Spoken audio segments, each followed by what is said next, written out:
José Antonio Monago cuenta con el apoyo de todos. María Dolores incluso el apoyo de todos. compromiso del presidente de Extremadura y sus verdades, dice, frente a las historias que cuentan otros.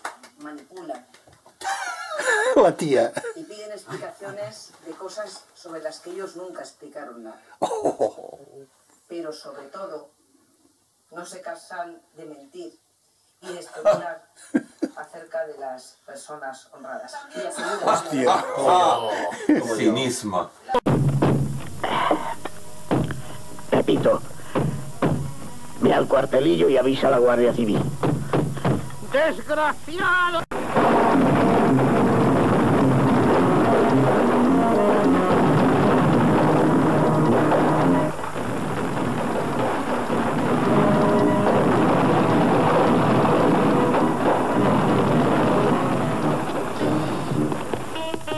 Buenos días.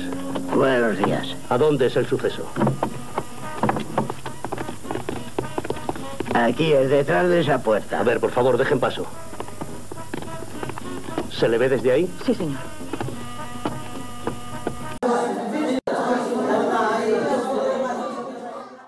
Juan Solves, soy el cabo Contreras. En nombre de la ley, abra usted inmediatamente.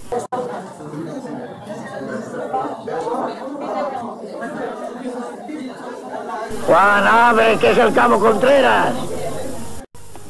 Juan, le damos a usted 3 segundos para que salga. Es su última oportunidad. Si no sale usted, entraremos nosotros. Comienzo a contar. 1, 2, 3. Está bien, usted lo ha querido. Señor Solves, vamos a proceder a derribar la puerta. Aviso al herrero. No hará falta. Romerales, derribe usted la puerta. A sus órdenes. Vamos, por favor, señora. Disuélvanse. Vamos, por favor. Por favor, señora. Vamos. Vamos, señora, vamos.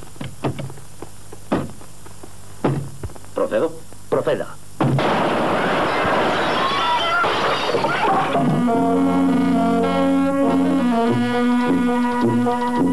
Releche, Romerales, que no nos ha matado usted de milagro.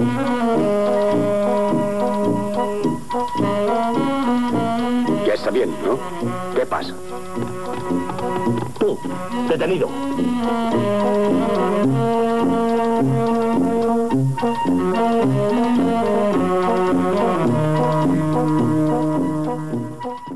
En no colocarlos ante una cuestión en que el Tribunal Constitucional, a instancias del Gobierno, y el Tribunal Supremo, a instancias de la propia Generalitat, ha señalado que no se puede continuar adelante. ¿Qué más necesita? Y creo que es... La prudencia no es mala consejera. Se lo recuerda al presidente. No queremos un desaire, que te ritmos pa' que bailes, si estás con el culo al aire, si estás con el culo al aire, si estás con el culo al aire, si estás con el culo al aire, Joaquín Rodríguez y sus maracos, si estás con el culo al aire, con los que pasas muy buenos si ratos, estás con el culo al aire, con este ritmo estoy que arrebato, si estás con el culo al aire, que poco importa si eres muy guapo. si estás con el culo al aire.